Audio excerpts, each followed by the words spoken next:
When it comes to planning next year's crops, the Garden Planner has some great features to make the process simple. You don't need to draw out your plan each year. Instead, just open the previous year's plan and click the New Plan button. Then select the Follow on Plan option. By default, the new plan will have the same name as the previous one, but will be marked for the following year.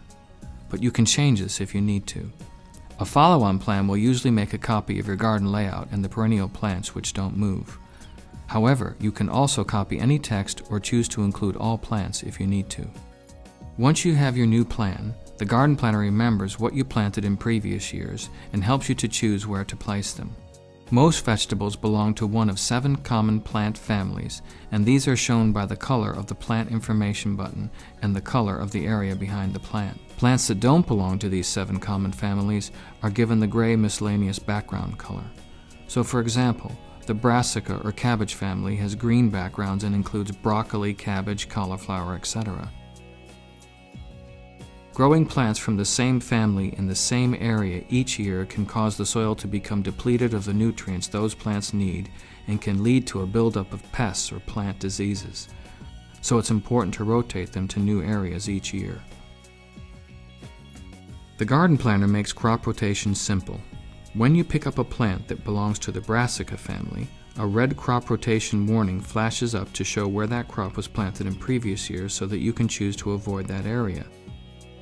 You can still ignore this if required, which may be necessary in small gardens. Once placed, the warnings disappear.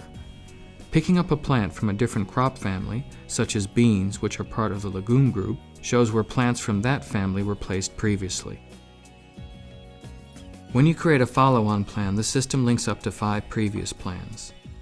The flashing crop rotation warnings are dimmer the further back in time they are. So a brassica plant from 5 years ago would only show a dim warning area.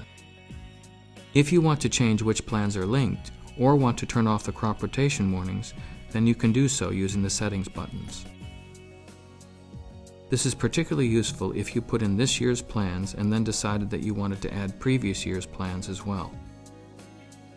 Crop rotation used to be very complex to organize when you had to remember the plant families for each vegetable and keep detailed records to hand where everything was previously planted. As you can see, the Garden Planner makes the process simple and intuitive.